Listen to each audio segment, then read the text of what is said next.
I'm Gregory, and let me introduce you to our Macosko family tree. I will start with the beginnings of the Macosko family in America.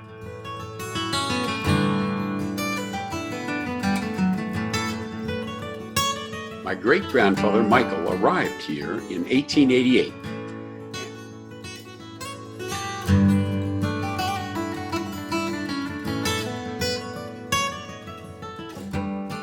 And his future wife, Maria Thomas, in 1892.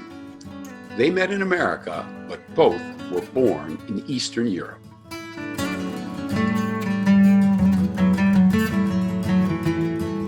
My father, Theodore, took a DNA test. Here you can see that his genetic roots are 88% Eastern European and Russian, and the remainder is an overlapping geographic footprint in the Baltic states. For some reason, I always assumed that the Macosko branch was Ukraine. But it's quite clear that Dad's ancestors came from the Carpathian Mountains. That stretch from Poland through Ukraine and Romania to as far south as Serbia. As part of the Austro-Hungarian Empire in the 19th century, it was sometimes called Ruthenia because it was inhabited by a people known as the Carpatho-Russins. All of our great-grandparents were Russins or Rusnaks, born in the Lemko region on the southern side of the Carpathians, in what is today Slovakia. I feel confident that each great-grandparent was a Russin, not a Boyko or a Transcarpathian, because all were members of the Greek Catholic Church. The furthest back that we can trace our Rusnak ancestry is my fourth great-grandfather Macosko, born in the late 18th century. We don't know his first name, but we do know that he had one and probably two sons. 7 of his great-grandchildren appeared to be the first Macoskos in America, one of whom was my great-grandfather Michael. Michael's brother Johannes, or John, and his first cousin, also John, were great-grandfather Michael's closest relatives. I believe that he also had a first cousin, once removed, named Carolus, who had 3 sons who came to America as well. All 6 of these Macosko great-grandsons arrived in America between 1888 and 1902. There was one great-granddaughter in this founding generation, Anna Pavlenko, and she joined her cousins in Pennsylvania in 1910. In 1888, great-grandfather Michael was the first Macosko to immigrate to North America. While I'm not positive that these 3 Macosko second cousins are related, one fact is certain. Every Macosko who came to America in great-grandfather Michael's generation followed him too, and then lived out their lives in either eastern Ohio, but mainly in western Pennsylvania. Michael was born in the town of Koronkova, that was then part of the Austro-Hungarian Empire. The Habsburg Empire was ethnically very diversified, with isolated enclaves of Ukrainians in Slovakia and northern Hungary, where our Macosko ancestors were born. One thing you will quickly notice is the commonality of the name Michael. We have 8 Michael Macoskos in our family tree. It was a popular name because Ukrainians have a particular veneration for Archangel Michael. The name Macosko has a few different spellings, likely because of its original Ukrainian pronunciation. Listen to my brother, Chris, explain. If you wrote it in the Cyrillic alphabet, it would be an M and then an A and then a Ch. You can see it with a Y or... Over time, the accent over the C was dropped and, eventually, the Ch sound became K. Our relatives that first came to America came ashore with a variety of last names because they couldn't write or speak English, and the Ellis Island registry clerks had to spell their name from the way they pronounced it. But by the middle of the 20th century, All Macosko relatives were using the current spelling. As I said, great-grandfather Michael was the first Macosko to come to America. He was the most feared man for me. I just was scared to death. Of all the people I knew in the world, I was most fearful of him. He was like a gorilla. I mean, he hardly ever spoke any English. Michael was followed by his cousin John in 1894, and then his brother Johannes in the late 1890s. One story suggests that Michael was visiting Western Europe and decided to escape because he wanted to avoid being drafted in the Austro-Hungarian army. He first worked in a Pennsylvania coal mine and then in a steel tubing mill. All we know about Michael's wife, our great-grandmother Maria Thomas, is that in 1892 she was 14. She arrived in Philadelphia on the steamship SS Pennsylvania, traveling alone from Zvendros, a modest-sized town in northeastern Hungary where she had been a domestic. She was born in the Hungarian section of Austria-Hungary in Nizhny Zipov, 57 miles from Korenkova. So there's a possibility that she was Hungarian. She was a headstrong woman, and I doubt that any of her family followed her to America. 7 years after Michael's arrival in western Pennsylvania, he and Maria married. She already had a wedding dress from a failed engagement to someone else, and the story goes that her first intended was a Russin who had also settled near Pittsburgh. My father tells us that his Grandma Maria was a very colorful character. His wife went after him with a butcher knife. Just a genius. She said, all these kids, these roomers, and not roomers, I mean boarders, because they're working 2 shifts. When one goes in, the other, they're sleeping. There was a steel mill there in Glassport. And she said she rented her rooms for the 3 shifts, for the men to come in and sleep. She had an apron, and she's so busy, she's working, and when she had to blow her nose, wherever she blew, she just rubbed her foot on it. Great-grandfather Michael made his first home in McKeesport and fathered a large family, 6 girls and 3 boys. Our grandfather John was the first Macosko born in America. At 8, he wore roller skates in a Glassport glass factory, carrying hot glass to glassblowers. When John married Julia Cranack in 1921, they lived above a candy store in Pittsburgh with her parents and Julia's 4 sisters, Helen, Anna, Emma, and Margaret. After marriage, it was standard practice among Ukrainian families to live with the wife's family, particularly in the case of an oldest daughter. Grandpa John worked most of his life as an engineer, eventually designing steel rolling mills. He was financially successful, owned a car during the Depression, and helped fund the building of a Russian Orthodox church in his community. He began a second career in the 1930s when he started a sign business. Our father, Theodore John, known as Ted, worked many hours after school, cutting silver and gold leaf letters for signs that were pasted onto Pittsburgh office doors.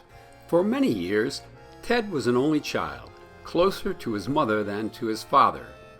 In junior high, his art teacher chose him to attend a Saturday morning art class at the Carnegie Museum. Dad remembers an Andy Warhola in his class.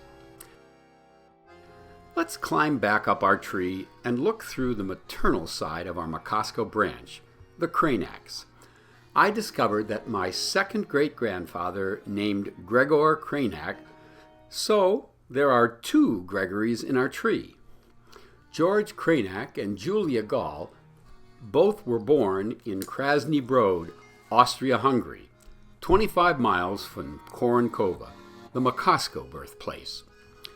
George immigrated in 1892, as did Julia Gall at 13 in 1895. Our most distant Russin ancestors are Gauls. that I discovered in some Hungarian records. Julia was the 9th of 11 children.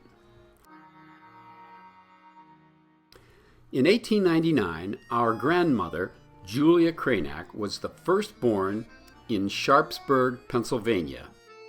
Over the next 17 years was followed by 4 sisters. Her father, George, initially worked in the mills, but in the 1930s he is listed as a confectioner. Chris, Julie, and I have good memories of the candy store that he and Julia opened. Great-Grandma Cranach spoke little English and was one of just 2 great-grandparents that I ever met. Dad felt closer to his Cranach relatives, particularly Aunt Mary, who ran the candy store with Dad's grandmother. George Cranach deserves special recognition because in 1917 he was sworn in as a U.S. citizen. He is the only one of our foreign-born ancestors in all branches of our family tree to have formally taken citizenship. My dad was pretty influential. He was able to get my grandfather Cranach a job in the parks. One day, I'm out in the park with my friends, and there's my grandfather. And I catch his eye quickly, and I don't see him anymore. My aunt said, "Your grandfather said you said." Oh, he was? I didn't. Let me give you some additional background about my father Ted's immediate family. He did have a younger brother, John Basil, who died before his first birthday. In her grief, his mother, Julia, apparently committed suicide a few months later. Dad was just 18 at the time. At the first semester, I was taking my Blue Book exam, and my mom took her life. She took formaldehyde because she talked about it enough. Yeah, I got up and I heard the eyes were rolling. I met his mother once. She's a beautiful woman holding a baby. Then the baby died, and then she killed herself, and I never saw her again. I lived at home in my freshman year, and I disliked my father so much that my aunts helped me financially, and I worked in the steel mills over it. My dad didn't do a thing for me. And of course, the war was on by that time, and they were so desperate for help, they closed down the prostitute houses to force the women to come to work in the steel mills. I worked for 37.5 cents an hour around the college, but I had to put lots of hours in to make enough to live.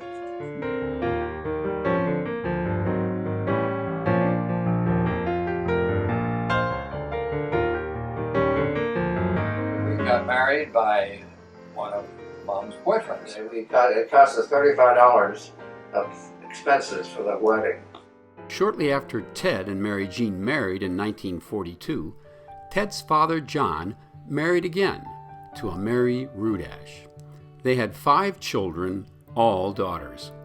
Once, Grandpa Macosko and his second family visited us in Berea, and being just 9 years old at the time, I was a bit surprised to learn that 3 of my 5 half-aunts were younger than I was.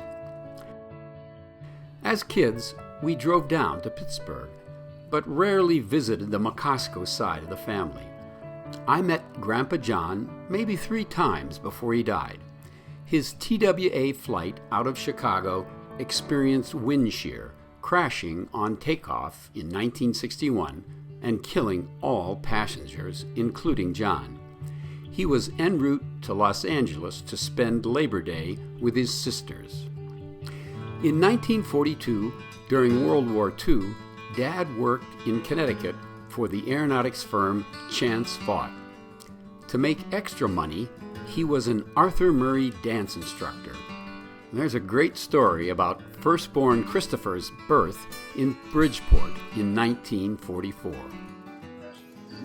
And I have a memory of Mom being pregnant, having this yellow bathing suit with this ball in front of her. Mom had to go quicker than she thought. She got the mailman to take her.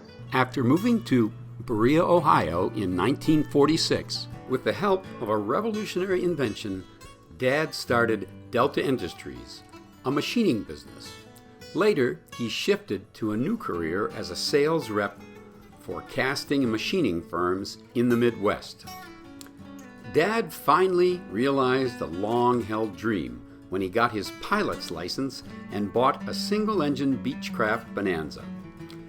He flew it to business customers in Pennsylvania, New York, Indiana, and Southern Ohio. I remember our excitement when we all flew down to Florida during Christmas vacation.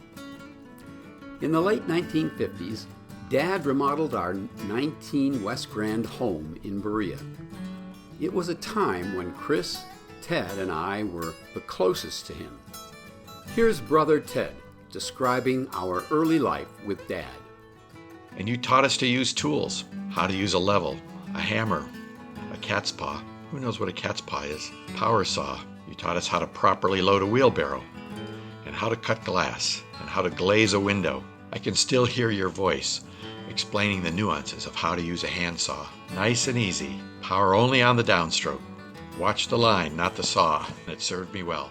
In 1974, our parents divorced, and in 1975, Dad married Diana Brown. After some tragic and unhappy years, Dad relaxed into real happiness. He kept surprisingly fit by swimming, and he and Diana lived next door to Sister Julie and her husband, Fred Kerber, in Winchester, Kentucky. After a long and energetic life, Dad passed away on June 22, 2020, at 98. He will be missed by his 10 grandchildren and 15 great-grandchildren. Let's take a final look at our Macosko family tree. I have identified all Macoskos who immigrated to America and are listed in the 1880 through the 1920 censuses. All are descendants of the 2 Macoskos whose families lived in Austria-Hungary in the early 19th century. The names on their children's birth certificates varied, but all but one of them emigrated to Pittsburgh and western Pennsylvania around the turn of the 20th century. Finally, they all settled on a common spelling of their last name. So, I think it's reasonable that all these Macoskos in America are related. One brother of great-grandfather Michael never left Austria-Hungary. In 1986, my brother, Chris, traveled with his family and our father to meet relatives in eastern Slovakia.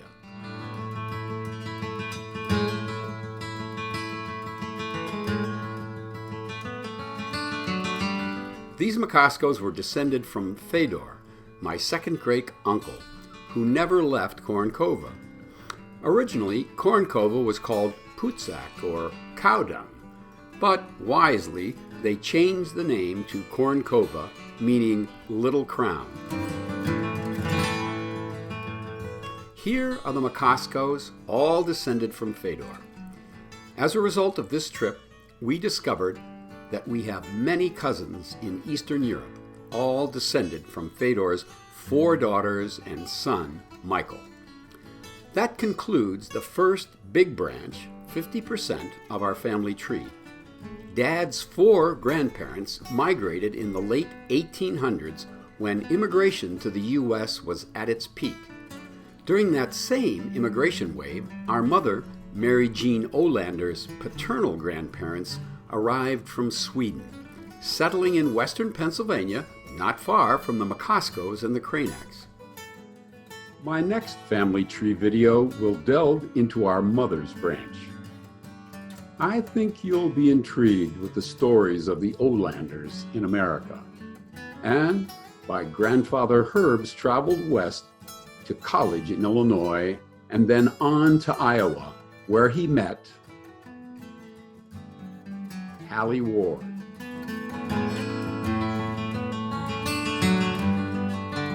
So, till next time.